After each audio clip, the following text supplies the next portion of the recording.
बिस्मिल्लाहिर्रहमानिर्रहीम। अस्सलाम वालेकुम नाजरीन, आपका पसंदीदा प्रोग्राम माँ और बच्चे की सेहत, उसके साथ आपका मेज़बान प्रोफेसर डॉक्टर शौकत हयात खान आपकी खिदमत में हाजिर है। नाजरीन, माँ की सेहत बच्चे के लिए बहुत ज़रूरी है और बच्चे की सेहत माशरे के लिए बहुत ज़रूरी है। नाजरीन, उम्मीद है कि आप हमारे इस प्रोग्राम को बाकायदगी के साथ देखते होंगे। नाजरीन, इस प्रोग्राम में हम डॉक्टर्स के पैनल को मदऊ करते हैं और ये आपको मुफीद मशवरे देता है जिस पे अमल करके आप खुसूसन ज़चकी के दौरान और ज़चकी के बाद बहुत सारी पेचीदगियों से बच जाते हैं। आज भी हमारे पास दो गायनोकोलॉजिस्ट तशरीफ रखती हैं। सबसे पहले हम डॉक्टर रुबीना सलमान का तारफ़ कराएंगे। ये कंसल्टेंट गायनोकोलॉजिस्ट हैं मुजफ्फराबाद में और यहीं पे ये प्रैक्टिस करती हैं। उनके साथ तशरीफ रखती हैं डॉक्टर नौशीना शबीर, ये एसोसिएट प्रोफेसर हैं AJ के मेडिकल कॉलेज में और CMH मुजफ्फराबाद में पोस्टेड है। सबसे पहले हम आप दोनों गायनोकोलॉजिस्ट का शुक्रिया अदा करते हैं कि आप अपना कीमती वक्त निकाल के हमारे पास तशरीफ लाई हैं। डॉक्टर रुबीना सलमान, आपके पास पेशेंट्स एंटीनेटल केयर के साथ एंटीनेटल में आते होंगे ज़चकी के दौरान। तो क्या चीज़ें बहुत इंपॉर्टेंट हैं जो ज़चकी के दौरान ख़वातीन में देखनी चाहिए? सबसे पहले तो हम उनसे उनकी एज पूछते हैं जनाब, ठीक है। आया उनकी टीन एजर है या एल्डरली प्राइमरी ग्रेविड है। एल्डरली प्राइमरी ग्रेविड जो है उसको हम 35 ईयर के बाद वाले को लेबल करते हैं। फिर हम उनको पूछते हैं हिस्ट्री कैसी है आपकी। सही। इससे पहले आपकी कोई प्रेगनेंसी हुई, फुल टर्म पे गई, या वक्त से पहले डिलीवरी हुई, या कोई मिसकैरेज हो गया, और जिंदा बच्चे कितने हैं आपके पास, ये हिस्ट्री में आ जाता है। क्या सिग्निफिकेंस है इसमें? यही सिग्निफिकेंस है कि पहले की हिस्ट्री कैसी है इनकी। आया नॉर्मल डिलीवरी हुई है या कोई ऑपरेशन हुआ है। नॉर्मल डिलीवरी में हम थोड़ा सा रिलैक्स भी हो जाते हैं कि चलो ये एक्सपीरियंस बच्ची है, कर लेगी कुछ। सही। फिर हमें उसको खुराक के बारे में बताना होता है कि भाई देखो फर्स्ट ट्राइमेस्टर में ये कंप्लेन आपको होंगी, वॉमिटिंग ज्यादा हो जाती है, दिल खराब होता है, बार बार पेशाब आता है। वो इसके बारे में हम उनको बताते हैं कि ये एक नॉर्मल सी चीज है जो इसकी निशानी है। सही। बच्चादानी और ब्लैडर जो एक दूसरे के हमसाए होते हैं। सही। तो जब हमसाए में कोई आए तो गड़बड़ हो, उसको थोड़ी सी इरिटेशन तो होती है। तो सही। इसके अलावा हम उनको टेस्ट भी दे देते हैं कि फर्स्ट ट्राइमेस्टर में हमने ये देखना है कि बच्चा कैसा बना हुआ है। अल्ट्रासाउंड भी कराते हैं हम, पोजीशन कैसी है उसकी। जी, शुरू में तो हम देखते हैं कि बना हुआ कैसे है, कोई उसमें एबनॉर्मेलिटी तो नहीं है। बाज़ दफ़ा बच्चे का सर नहीं होता, या मोलर प्रेगनेंसी है। मोलर प्रेगनेंसी में ये होता है कि जी इसी तरह दिन जो है उनके ऊपर चढ़ जाते हैं, लेकिन उनको ये कंफर्म नहीं होता कि ये बच्चा है या कोई और चीज़ है। सही। फिर जब ब्लीडिंग होती है या कोई और मसला होता है, अल्ट्रासाउंड कराते हैं तो पता चल जाता है कि ये प्रेगनेंसी नहीं है, ये तो कुछ और चीज़ है। सही। फिर उनका उसके मुताबिक, काज के मुताबिक एडवाइस करते हैं कि अभी इसको आप DNC करें या इसको कंटिन्यू करें। अच्छा मैडम, अगर शुरू में आपको पता लग जाता है कि इसमें कोई डिफेक्ट है, हुस्न बोनी डिफेक्ट है या लाइफ थ्रेटनिंग डिफेक्ट है, या कोई उसको अपहांज कर लेगा, माजूर कर लेगा, तो उसमें क्या आप फैसला करती हैं? फिर हम मेडिकल टर्मिनेशन करते हैं। चूंकि ये जरूरी है, फिर हम माजूर बच्चे आगे ले जाकर क्या करेंगे, प्रेगनेंसी खत्म कर देंगे। अभी ये कि चूंकि 12 वीक तक होता है, 12 वीक में बहुत ज्यादा एबनॉर्मेलिटीज तो नहीं पता चलती, लेकिन जैसे डाउन सिंड्रोम का पता चल जाता है या उसकी बनावट का बन जाता है कि कार्डियक एक्टिविटी है नहीं है, मिस्ड है, ब्लाइटेड है, क्या है। इसलिए बहुत इंपॉर्टेंट है कि पहला विजिट जरूर किया जाए। इसमें एक्टॉपिक प्रेगनेंसी का भी खतरा होता है। 1 महीना 5-6 दिन चढ़ेंगे तो वो पेन के साथ आ जाएगी मरीज, यानी आपकी बच्चादानी से बाहर कहीं प्रेगनेंसी, यानी उसका पड़ा हुआ है बच्चा। जी हाँ, ठीक तो है, वो अक्सर इसी तरह के अर्ली पता चल जाता है। अगर कोई मुश्किल हो आपको तो आप TVS करा सकते हैं, ट्रांसविजाइनल अल्ट्रासोनोग्राफी। वो इतनी अच्छी चीज है ये अल्ट्रासोनोग्राफी कि इसने बहुत से मसाइल हमारे हल कर दिए। तो वो डायग्नोज हो जाती है, तो लाइफ थ्रेटनिंग होने से पहले पहले हम इसका हल निकाल देते हैं। चूंकि ये एक्टॉपिक प्रेगनेंसी का ये होता है कि जब थोड़ा सा और बड़ा होता है तो रप्चर हो जाती है ट्यूब, फिर इमरजेंसी बन जाती है। जी हाँ, इमरजेंसी बन जाती है। आपकी तरफ दोबारा आएंगे डॉक्टर रुबीना। डॉक्टर नौशीना, ये बताएंगी कि ये शुगर अगर प्रेगनेंसी के दौरान डायग्नोज हो जाए या प्रेगनेंसी पहले थी, गाँव में कितने लोग होते हैं जिनको पता नहीं होता अपनी बीमारियों का, तो आपने टेस्ट करवाया, चूंकि शुगर का टेस्ट बहुत जरूरी होता है, तो वो आपने करवा दिया और उसमें शुगर डायग्नोज हो गई, तो कैसे प्रोसीड करेंगी आप? बहुत शुक्रिया डॉक्टर शौकत, आपने बहुत इम्पॉर्टेंट क्वेश्चन पूछा जिसकी अमूमन हमारी जो ख़वातीन हैं उनमें इतनी आगाही नहीं होती।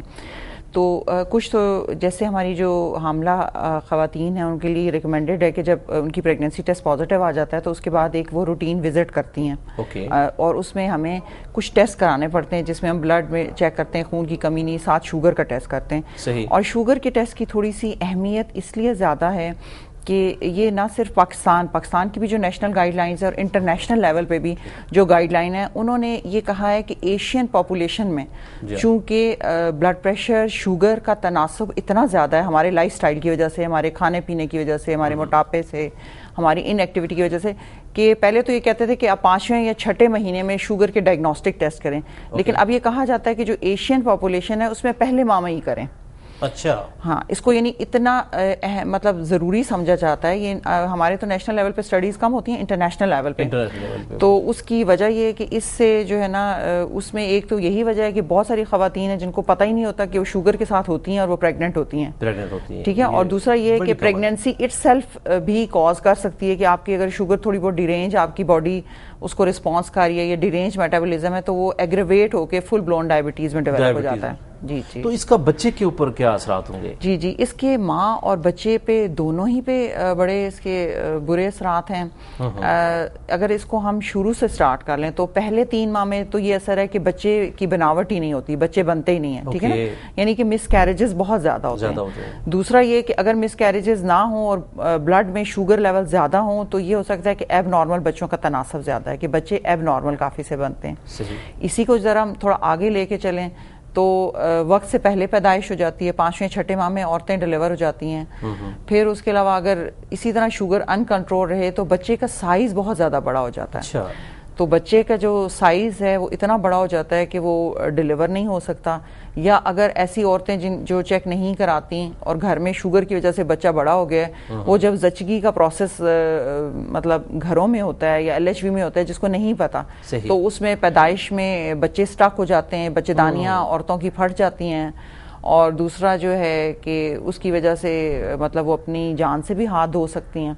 अच्छा। और उसमें फिर और अगर इन केस के बच्चा डिलीवर हो भी जाता है तो पैदाइश के बाद भी बच्चे में बहुत से मसले हैं। जैसे बच्चों को बहुत सारे ऐसे बच्चों को कि शुगर एकदम लो हो जाती है, बच्चों में यरकान बहुत जल्दी होता है, बच्चों के जो फेफड़े हैं वो खासी देर से बनते हैं। ओके। तो इसलिए ये बहुत ज़रूरी है कि जैसे ही आपके हमल का टेस्ट पॉजिटिव हो, शुगर के आप करीबी जो है अगर आप नहीं भी फ़ौरन से गायनेकोलॉजिस्ट के पास नहीं पहुंचती तो एटलीस्ट अपने जो है ब्लड प्रेशर को चेक करवा लें, अपने शुगर का टेस्ट करवा लें। ओके। जिस तरह डॉक्टर नशीना ने बताया कि अगर शुगर ज़्यादा है, डायबिटिक मदर है, तो डायबिटिक उसका जो बच्चा होगा उसका साइज बड़ा होगा। तो ऐसे में एक चीज़ होती है CPD। जी हाँ। ठीक है जी, वो जो हड्डियों का आपका जो आपकी कोले की हड्डियां होती हैं उनका एक साइज बताता है वो चीज। तो आप क्या बताती हैं कि वो कितना होना चाहिए और उसको कैसे मेजर करेंगे और कैसे पेशेंट को बताएंगे कि आपने उसका ख्याल रखना है अगर आप डायबिटिक हैं तो? जी हाँ, इसको हम कहते हैं बच्चों को मैक्रोसोमिया, यानी बहुत बड़े हो जाते हैं। ओके। उसमें फिर डिलीवरी से 2 वीक्स पहले जिसका पहला बच्चा है उसको पेल्विक एग्जामिनेशन कहते हैं हम। जी जी। By manual examination. ठीक है। उसमें ये होता है कि हड्डी का अंदाजा हो जाता है। बहुत बड़ा बच्चा हो तो सर नीचे नहीं आता। ओके। उसकी डिग्री देखते हैं किस पॉइंट पे है। अगर बहुत हाई है तो फिर हमें ऑपरेशन की तरफ प्रोसीड करना पड़ता है, वरना ये कि सिर्फ डायबिटीज की वजह से हम सिजेरियन नहीं करते। लेकिन कब करेंगे? अब उसका बच्चे का साइज बढ़ रहा है और मैच्योर भी उसने होना है। शुगर वालों को हम फुल टर्म पे जाने देते हैं, चूंकि इनकी पहली कॉम्प्लिकेशंस होती हैं कि लंग्स इतने अच्छे वेल डेवलप नहीं होते हैं इनके, तो उस वजह से हमें थोड़ा आखिर तक ले जा देते हैं बच्चों को। कोशिश करेंगे कि जितना हो सकता है उसका जी हाँ जाए। सिर्फ मॉनिटरिंग बहुत अच्छी करनी पड़ती है कि फीटल हार्ट कैसे हैं, कोई हरकत कम तो नहीं है। बच्चों को उसको माँ को बताते हैं बच्चे की हरकत कैसी है, कोई कमी हो किसी भी किस्म की तो फौरन आ जाए। इसीलिए फर्स्ट विजिट में हम ये सारे टेस्ट उनको करवाते हैं। पेशाब का टेस्ट होता है, खून का होता है, शुगर का होता है, हेपेटाइटिस का होता है। ये हो गए रूटीन वाले टेस्ट। तो एबनॉर्मल टेस्ट भी आते हैं जिसको हम एबनॉर्मल तो नहीं कहते, लेकिन ये कि मखसूस टेस्ट हैं। जैसे उसके लिए कर लें आप, रुबेला के लिए कर लें, जिनके बहुत डेथ्स हुई हो ना बच्चों की, टॉर्च इन्फेक्शन के लिए हम टेस्ट करवा लेते हैं, स्पेसिफिक टेस्ट। हड्डियों के लिए कोई इन्फेक्शन, हड्डियों के लिए बायोमेनल देखते हैं जी। पहले होता था कि पेल्वीमीट्री हुआ करती थी एक्सरेस करके, तो वो देख लेते थे डायमेंशन वगैरह, लेकिन अब हम खुद बायोमैनुअली कर लेते हैं, हाथ से चेकअप किया मैनुअली आप जी हाँ, तो वो विजाइनल एग्जामिनेशन करके तो वो अंदाजा कर लेते हैं कि ये डिलीवर होगा या नहीं है। नहीं, बिल्कुल। ओके जी हाँ। डॉक्टर नशीना, आपकी तरफ आएंगे। ये बताएं कि शुगर के जो कॉम्प्लिकेशंस हैं ख़वातीन के ऊपर, उससे एक तो आपने बताया कि आप उसको चेकअप करवाएं, फौरी आपका इसका टेस्ट करवाएं, तो डाइटरी क्या क्या उनको आप इन्वेस्ट करेंगी, उनके लिए मशवरा करेंगी, देंगी उनको कि डाइटरी क्या क्या उन्होंने रेस्ट्रिक्शन रखनी है और क्या क्या उन्होंने लेना है प्रेगनेंसी के दौरान? आपको पता है कि शुगर का बहुत ज़्यादा ताल्लुक होता है कि आपके खाने पीने से, चलने फिरने से, फैमिली हिस्ट्री से। अगर आपकी इवन फैमिली में हिस्ट्री है तो आप बहुत ज़्यादा प्रोन होते हैं इसमें। तो हामिला औरत की खुराक का थोड़ा सा डिफरेंट होता है एक नॉर्मल जो नॉन प्रेग्नेंट स्टेज से, कि इसमें आपने ज़ाहिर है बच्चे ने भी माँ से खुराक लेनी है, तो आप कोई चीज़ें बहुत ज़्यादा बंद नहीं करते हैं, बल्कि कैलोरीज को थोड़ा सा रिड्यूस करते हैं। यानी एक डाइट चार्ट्स हैं जो हम हामिला औरतों को देते हैं, जिसके मुताबिक उनको बताया जाता है कि आपने मतलब 1400 1600, ये हर औरत के वेट पे डिपेंड करता है कि आपने इतनी कैलोरीज इंटेक करनी है, जिसमें जो ग़िज़ाई जो बच्चे से मुतल्लिक़ जो ग़िज़ाई ज़रूरियात वाली चीज़ें हैं वो लेंगी, जिसमें दूध का इस्तेमाल होगा लेकिन बलाई के बगैर होगा। और सुबह अगर वो पराठा लेती हैं तो वो खुश्क चपाती ले लेंगी, और मतलब जो जिसका कोई अगर ब्रेड लेता है तो ब्राउन ब्रेड ले लेगा प्रेफरेबली, चाय को चीनी के बगैर ले लेंगे।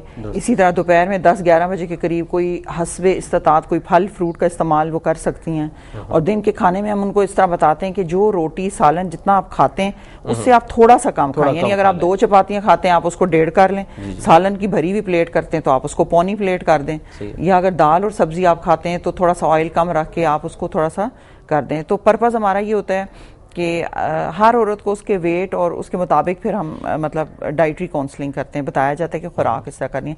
नंबर 2 चीज़ जो मैं अपने मरीज़ों को लाजमी बताती हूँ कि खुराक के बाद आपने 20 से 30 मिनट वॉक ज़रूर करनी है। आप हैवी वर्जिश तो नहीं कर सकते, लेकिन आप लाइट वॉक करनी है ताकि ग्लूकोज जितना आपकी वॉक से मतलब आपका शुगर लेवल बेहतर हो सकता है। और जो तीसरी चीज़ है वो दवाइयों का इस्तेमाल। पहले तो ओरल जो दवाइयाँ दी जाती थी वो बिल्कुल मना थी, लेकिन अब कुछ दवाइयाँ ओरली भी हम दे सकते हैं।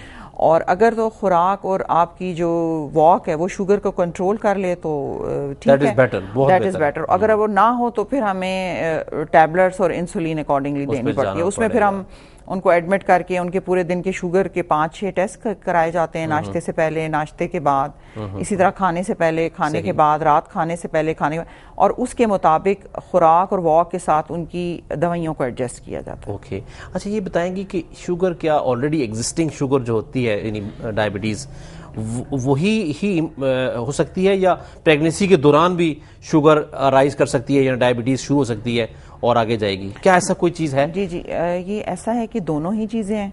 एक तो ये कि जिनमें ऑलरेडी शुगर है, ज़्यादातर जिनकी बचपन से शुगर है वो अक्सर लोगों को पता होती है, दे नो कि भाई हमें 13 साल की थी बच्ची या 12 साल की थी या 5 साल पहले शुगर का पता लगा या किसी और टेस्ट कराने के तो पता चला शुगर है। एक तो वो वैरायटी है, ठीक है, उनको तो आपने एड्रेस करना ही करना है। दूसरा जैसा है कि हमने बताया कि हमल के दौरान हमारी एज एन एशियन पॉपुलेशन बहुत ज़्यादा रिस्क है कि उनको शुगर हो।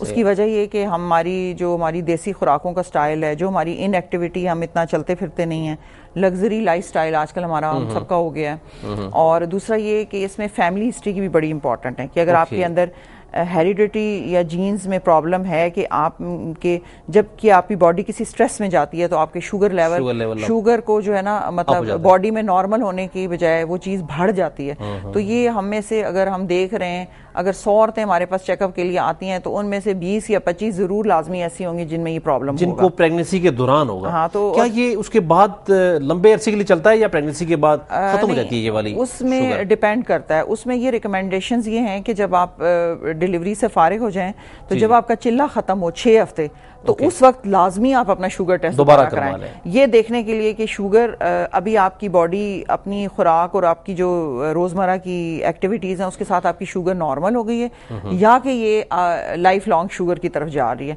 अमूमन पहले हमल के बाद मोस्टली लोगों में देखा गया है कि ठीक हो जाती है, लेकिन जब रिपीटेड हमल में जो है वो ज्यादा होनी शुरू हो जाए तो फिर ये पक्की हो जाती है। ओके, हमल ज्यादा होंगे तो फिर ये अगर 2-3 हमल में चलती है तो फिर उसके बाद डायबिटीज आपके साथ एस्टैब्लिश फॉरएवर रहेगी। इसको कहते हैं कि एस्टैब्लिश हो जाती है। रिवील वो प्रेगनेंसी में स्ट्रेस की वजह से होती है और बाद में एस्टैब्लिश हो जाती है। डॉक्टर रुबीना, शुगर आपके साथ, यानी अभी शुगर इतनी आम हो गई है माशरे में, तो I will focus on the जो हमारी खवातीन जो जचकी के दौरान होती हैं या उसके बाद, वॉक का क्या रोल है शुगर कम करने में, डायबिटीज को कंट्रोल जी? कम से कम आधा घंटा वॉक कर सकते हैं। ओके, लेकिन बहुत स्ट्रेसफुल वॉक नहीं होनी चाहिए, स्लो करें। अर्ली प्रेगनेंसी में थोड़ा सा मना करते हैं, जी हाँ, और आखिरी जो 4-1 हफ्ते होते हैं उसमें थोड़ा सा मना करते हैं, क्योंकि प्रेगनेंसी का स्ट्रेस भी होता है। बिल्कुल ठीक है। तो रूटीन वाली काम वो करती रहे, तो इसका ज्यादा स्ट्रेस वाला ना करें। इसका फायदा ना सिर्फ शुगर कंट्रोल में होगा बल्कि ब्लड प्रेशर को भी कंट्रोल में रखेंगे। ब्लड प्रेशर भी ठीक रहता है। जी जी। कुछ ब्लड प्रेशर तो होता है ना प्रेगनेंसी की वजह से, उसको हम कहते हैं pregnancy induced hypertension. Okay okay okay. एक तो क्रोनिक हाइपरटेंशन है ही है लोगों को, आपके साथ है। तो ये अक्सर जो है वो बाद लोगों को सेकंड ट्राइमेस्टर से शुरू हो जाती है। ठीक है। तो इसलिए अपनी खुराक के बारे में उन्हें हिदायत देते हैं हम कि ठीक है आप प्रोटीन डाइट लें, निशास्तादार भी लें, ठीक है, अपने विटामिन्स भी पूरे करें, मिनरल भी पूरे करें। कुछ डेयरी प्रोडक्ट से पूरी हो जाती हैं, कुछ गोश्त और फिश के लिए हम कहते हैं जी खाएं। ये आप शुगर के डायबिटीज को कहती हैं? जी हाँ, ये इसमें कार्बोहाइड्रेट कम रखते हैं उनको। ठीक है। हम कहते हैं वो मलाई शलाई ना लें, चिकनाई ज्यादा ना लें, ब्लड प्रेशर के लिए चिकनाई वाली चीजें ना लें। जी जी, बिल्कुल। नमक थोड़ा कम ले लें। ओके। फिर हम उनको देखते हैं कि पाँव में कोई एडीमा तो नहीं डेवलप हो गया हाइपरटेंशन वालों को। जी हाँ, उसमें ये होता है कि कुछ तो नॉर्मल स्वेलिंग होती है जो प्रेगनेंसी इंड्यूस्ड होती है, लेकिन जब अगर ब्लड प्रेशर ज्यादा हो तो फिर हमें उसका करना पड़ता है कि कहीं हमारा पेशेंट प्री एक्लेम्शिया में न चला जाए, यानी फिट पड़ने शुरू हो जाते हैं उनको। मैडम, क्या एक्सपीरियंस आपका? आपने पूरी जिंदगी गुजारी है गायनी में, आप रिटायर्ड भी हो चुकी हैं, प्रैक्टिस कर रही हैं, आपका गायनी में आने का एक्सपीरियंस कैसा था? आपने इसको एंजॉय किया या मुश्किल लाइफ पाई? नहीं, लाइफ बेशक मुश्किल थी, लेकिन मैं अभी तक इसको एंजॉय करती हूँ। ओके। लोग कहते हैं कि थकी नहीं है, लेकिन नहीं। So you enjoy your job? माशाल्लाह एंजॉय करती हूँ उसको, क्योंकि मरीजों की एक तो हेल्प भी हो जाती है और दूसरा बड़ा मजा आता है काम करने में। आप फारग बैठ के क्या करें? काम का तो है ही कि जिस काम में मजा आए वही तो काम है, और इतना अच्छा इंटरेक्शन होता है पेशेंट्स के साथ। ओके। वो हमें मुख्तलिफ किस्म की स्टोरीज भी सुनाते हैं। अच्छा। और अच्छा टाइम भी गुजर जाता है और हम भी उनकी हेल्प कर लेते हैं, वो हमारी करती हैं, हम उनकी करते हैं। Okay okay okay. बड़ा अच्छा टाइम गुजरा है। और फिर ये कि इंजेक्शंस का मैं कह रही थी कि वो भी हम वैक्सीनेशन के हवाले से मैं आपको पूछूंगा कि ये जो वैक्सीनेशन करवाते हैं प्रेगनेंसी के दौरान, जी हाँ, जचकी के दौरान, वो उसकी क्या टाइम टेबल है? जी हाँ। और उसकी कितनी इंपॉर्टेंस है? अच्छा, अभी तो ये है कि पहले बताया करते जी 6 मंथ में लगवा लें, 7 में लगवा लें, 2 टीके काफ़ी हैं, लेकिन अभी जो नया शेड्यूल आया वो आप किसी वक्त भी कर सकते हैं। इवन अनमैरिड बच्चों को भी हम टीका लगवाते हैं टेटनस टॉक्साइड का। फर्स्ट ट्राइमेस्टर में भी लगा सकते हैं, सेकंड में भी। उसमें ये शेड्यूल है कि एक टीका आपने दिया, सेकंड जो है वो 1 महीने के बाद लग जाएगा, थर्ड जो है 6 मंथ के बाद लगेगा, सही है, फोर्थ जो है 1 साल के बाद लगेगा, और फिफ्थ जो है 1 साल के बाद लगेगा, यानी 2 साल के बाद। हाँ, वो आखिरी है ना, साल का वक्फा रखोगे आप, तो 5 टीकों का कोर्स हो जाएगा। इसमें यह है कि वो इम्यूनाइज्ड हो जाती हैं, और बाज़ दफ़ा ये है कि बूस्टर डोज की ज़रूरत पड़ती है नेक्स्ट प्रेगनेंसीज में। 5 साल तक तो ये चलो हो जाएगा, इम्यूनाइज्ड हो जाएगी। सही। इस वैक्सीनेशन का बच्चों को भी फायदा होता होगा? बहुत फायदा है। 2 टीके इसीलिए कहते थे हर सूरत ड्यूरिंग प्रेगनेंसी लग जाए। वो कौन से लें? यही टेटनस टॉक्साइड, टेटनस का कम से कम पहला, दूसरा, ये तीसरे तक तो प्रेगनेंसी के दौरान लग सकते हैं, बाकी तो प्रेगनेंसी के बाद लगते हैं, डिलीवरी के बाद। सही है। फिर डिलीवरी के बाद ऐसा होता है कि बच्चों को अपनी वैक्सीनेशन शुरू हो जाती है, माँ को अपनी कंप्लीट हो जाती है। ओके। डॉक्टर नौशीना, आपकी तरफ आएंगे। मिसकंसेप्शन जो होती हैं, स्पेशली हमारे जो इलाके हैं, रूरल एरियाज, आज़ाद कश्मीर तो है ही रूरल, तो रूरल एरियाज यानी दही इलाकों में कुछ मिसकंसेप्शन है प्रेगनेंसी के बारे में, ख़वातीन के बारे में, स्पेशली जचकी के दौरान होती हैं, वो क्या है और कैसे उसको आप इनको नाजरीन जो हमारे हैं उनको बताएंगी कि इनसे कैसे दूर रहना है? एक तो मैं अभी वैक्सीनेशन की बात हो चली है तो कुछ एक दो चीज़ें जो और अहम है इसी को मिसकंसेप्शन के साथ लेके चलती हूँ कि जैसे आजकल कोविड का था, हर खातून ने आके कहा कि डॉक्टर साहब लिख के दें जी कि टीका नहीं लाना, मैंने क्यों नहीं लगाना, क्योंकि जी प्रेगनेंसी है, भाई प्रेगनेंसी है तो क्या कहेगा कोविड। तो ये एक मिसकंसेप्शन वैक्सीनेशन में, जैसे आजकल कोविड की थी या बूस्टर या इसकी, तो अभी रिकमेंडेड है आप किसी भी ट्राइमेस्टर में कोविड की वैक्सीन भी लगवा सकते हैं। डॉक्टर साहब ने जो है ना, डॉक्टर रुबीना ने जो डिटेल डिस्कशन की वो रिगार्डिंग टेटनस वैक्सीनेशन की, कि जो टेटनस की इन्होंने पूरा शेड्यूल समझाया, तो वो एक पुराने ज़माने से चली आ रही थी और अभी भी चली आ रही है और चली है टेटनस की। आजकल में ये कि कोविड की आप वैक्सीनेशन मिसकंसेप्शन है कि ना लगाएं, लगा सकते हैं। और इसी तरह जो आप बच्चियों को जो वैक्सीनेशन कराते हैं तो उसमें आप रुबेला की वैक्सीनेशन ज़रूर कराएं, यानी MMR करवाएं आप मीज़ल्स के साथ। जी। उसका फ़ायदा ये होगा कि बच्चियों में मिस कैरेजेस, जब ये बच्चियां डेवलप होंगी या माएँ बनेंगी तो इनमें मिस कैरेजेस नहीं होंगे। और अभी भी ये है कि जिसके औरत के बार बार मिस कैरेजेस हो रहे हैं, अगर उसमें रुबेला नहीं पॉजिटिव आता तो आप उसको रुबेला की वैक्सीन लगा सकते हैं प्रेगनेंसी से पहले भी। तो ये एक इम्पॉर्टेंट चीज़ है जो कि आजकल हमें करनी चाहिए प्रैक्टिस के वैक्सीनेशन के बारे में ये है कि ये, और दूसरी मिसकंसेप्शंस जो है, इसके अलावा बहुत सारी मिथ्स हैं, मिसकंसेप्शंस हैं औरतों की, कि जैसे डाइट पे थोड़ा रहूंगा। जी। वैक्सीनेशन में एक तो ये है कि जिस तरह आपने फरमाया कि कोविड की वैक्सीन है, ये क्या कोविड की वैक्सीन का उसके होने वाले बच्चे की तरफ कोई मुदाफत जाएगी कि इस पर स्टडीज हो रही हैं, हुई हैं? अगर हुई हैं तो आप काइंडली बता दें। मुदाफ़ियत तो अभी बहुत ज़्यादा डेफिनेट नहीं है कि मुदाफ़ियत जाएगी कि नहीं जाएगी, लेकिन इसकी सेफ्टी प्रोफाइल को जितना भी सर्च किया गया है तो उसमें उन्होंने ये देखा है कि मतलब ये सेफ है, आप लगवा सकते हैं, ठीक है ना। क्योंकि ख़वातीन का ये कंसर्न होता है ना कि पहला कंसर्न ये होता है कि चूंकि हम प्रेग्नेंट है इसलिए हमने कोविड की वैक्सीन ही लगवानी, तो ये फिर उनको ज़रा काफ़ी काउंसल करना पड़ता है कि आप ये लगवाएं, ये सेफ है safety wise. Okay. Doctor Rubina, झटके जो पड़ते हैं इस पर हम प्रोग्राम पहले भी कर चुके हुए हैं, लेकिन मैं थोड़ा सा, चूंकि इंतहाई इंपॉर्टेंट टॉपिक है, आपकी जो प्रैक्टिस है उसमें ये कितना एक इंसिडेंट्स है प्रेगनेंसी इंड्यूस्ड जो क्लिम्शिया है, यानी झटके लगते हैं, और आप इसको किस तरह मैनेज करती हैं? बिल्कुल, ऐसे पेशेंट आते हैं हमारे पास शुरू से जो रेगुलर चेकअप कर रहे होते हैं, फिर पता चलता है, या एक्सीडेंटल औरतें बहुत आती हैं जो घर में ही झटका पड़ गया जी उसको तो आ गई हैं, ठीक है। फिर उस वक्त तो खैर हमें मैनेज ही करना होता है कि या तो उसको कंट्रोल करना होता है तो या फिर हमें टर्मिनेशन करनी पड़ती है, क्योंकि माँ को बचाना जो है वो बहुत ज़रूरी है। यहाँ आपके पास एक स्टेज ऐसी आती है कि आपने माँ या बच्चे में से किसी एक को प्रायोरिटी देनी होती है, तो आपकी प्रायोरिटी माँ के लिए होगी कि माँ इसमें, कोशिश तो है कि चलो दोनों हो जाएं, लेकिन कुछ चीजें जी हाँ, लेकिन कुछ टाइम ऐसा होता है जैसे फुल टर्म से पहले प्री मेच्योर बच्चा है तो ब्लड प्रेशर ज्यादा हो गया माँ का, तो माँ को बचाना जरूरी है, उसमें फिर माँ को प्रेफर करते हैं हम। चूंकि मैं ऑर्थोपेडिक सर्जन हूँ तो मैं अगला सवाल अपने हवाले से करूंगा कि आपका कितना इंसिडेंस है डिलीवरी के दौरान हड्डियों के फ्रैक्चर होने का?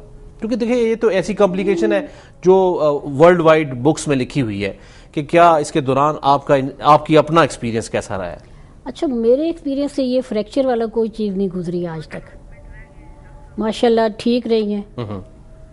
कोई उसमें ये होता है कि रप्चर यूट्रस के चांसेस होते हैं, बाज़ दफ़ा के पेन्स में घारी बिठाई रखी बच्ची जी अभी डिलीवर होती है, अभी होती है, उसमें रप्चर ऑफ यूट्रस जरूर था, लेकिन ये हड्डियों की फ्रैक्चर का मेरे पास कभी नहीं हुआ। कोई नहीं। That's very good. जी हाँ। अच्छा डॉक्टर नौशीना, आपका जो बेसिकली एक्सपीरियंस है CMH मुजफ्फराबाद में ब्लड के हवाले से, कि खून की ज़रूरत पड़ती है जब पेशेंट को, जैसे आपने कहा ब्लीडिंग डिसऑर्डर कोई है, आप डिलीवरी के बाद ब्लीडिंग शुरू हो गई है, उसमें आपका क्या एक्सपीरियंस है और आपका क्या मैसेज है जो लोग ख़वातीन के साथ आते हैं, स्पेशली हस्बैंड्स, कि ब्लड की कितनी इंपॉर्टेंस है और उसके लिए आपने अपने को कितना रेडी रखना है कि अगर आप ख़वातीन को लेके, अपनी बेगम को लेके लोग हॉस्पिटल आ रहे हैं ज़िंदगी के आखिरी मरहल में?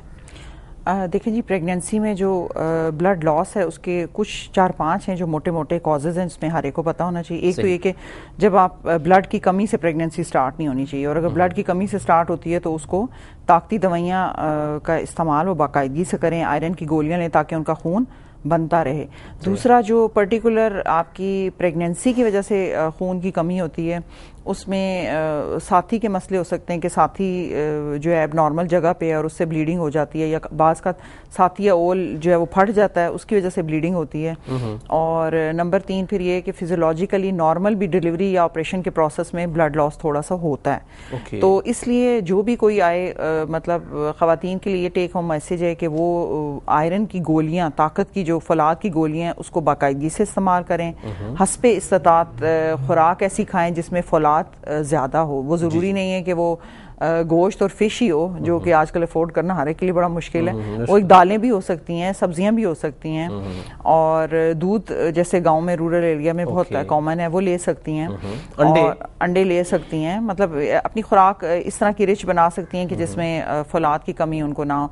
और बाकायदगी से अपना मुआयना कराते रहें। और जब भी डिलीवरी के लिए आएँ तो मेहरबानी करके ये ना सोचें कि अगर हम खून देंगे तो वो ज़ाया हो जाएगा। वो ज़ाया बिल्कुल नहीं होगा। हर औरत कम से कम 1 बोतल का इंतजाम करके जरूर आए। अगर इतना एक मतलब एक ये एवरेज में एक खून का भी रखें ना, तो इतनी हमें सपोर्ट मिल जाए कि उसके दौरान ना हो। क्योंकि ये बड़ा मुश्किल होता है। हर खातून की एक्सपेक्टेशन होती है कि हमें जरूरत पड़े तो अस्पताल दे दें। क्या टेक होम मैसेज है डॉक्टर रुबीना आपका? चेकअप कराएं बाकायदगी से। 6 माह तक हम हर महीने बुलाते हैं उनको। 7वें और 8वें महीने में हम 2-2 हफ्ते के बाद कहते हैं जी आप विजिट करें। और आखिरी महीने में हर हफ्ते बुलाते हैं, क्योंकि हमें उनको प्रेजेंटेशन बतानी होती है, मोड ऑफ डिलीवरी बताना होता है कि आया ऑपरेशन होगा, नॉर्मल डिलीवरी होगी। तो अगर बहुत गाँव में लोग हैं तो उनको कहिए 3 विजिट जरूर करें, लाजमी करें। फर्स्ट ट्राइमेस्टर में, सेकेंड में जिसमें अनामली स्कैन होता है, और आखिर में। आपका क्या मैसेज है मेरे नाज़रीन के लिए? जी, आपके प्रोग्राम की वसातत से, जैसे कि ये कि माँ और बच्चे की सेहत के हवाले से, तो माएँ अपनी सेहत के लिहाज से अपनी खुराक को जितना भी हेल्दी रखें, हल्की फुल्की वॉक को एक अपना वो बनाएं, और हर औरत हमल में अपना ब्लड प्रेशर और शुगर लाजमी चेक करवाए। और जैसे मैंने कहा कि 1 बोतल खून का बंदोबस्त जरूर रखें डिलीवरी के टाइम में, चाहे वो यूज ना हो। आप दोनों गायनोकोलॉजिस्ट का बेहद शुक्रिया, और इंशाल्लाह आपको मजीद जो हमारे प्रोग्राम्स उन्हें मदू करेंगे डिफरेंट टॉपिक्स के साथ। नाजरीन, ज़चगी के दौरान शुगर का और ब्लड प्रेशर का ख्याल रखना लाइफ सेविंग है, जिंदगी के लिए ज़रूरी है, ना सिर्फ आपके लिए बल्कि आपके होने वाले बच्चे के लिए। आप अपना रेगुलर शुगर का और ब्लड प्रेशर का चेकअप ज़रूर करवाएं। इससे आपकी और आपके बच्चे की सेहत बेहतर रहेगी, और आप बहुत मुश्किल से अपने आप को भी और बच्चे को बचा सकते हैं। वॉक लाजमी करें, लेकिन ज़्यादा ना करें। आधे घंटे तक आप वॉक कर सकते हैं। उससे अगर आपको ब्लड प्रेशर है या शुगर है वो भी कंट्रोल में रहेगा। नाज़रीन, इसी के साथ हम आपसे इजाज़त चाहेंगे। इंशाल्लाह अगले प्रोग्राम में एक नए पैनल के साथ, एक नए टॉपिक के साथ आपकी खिदमत में हाजिर होंगे। खुदा हाफिज़।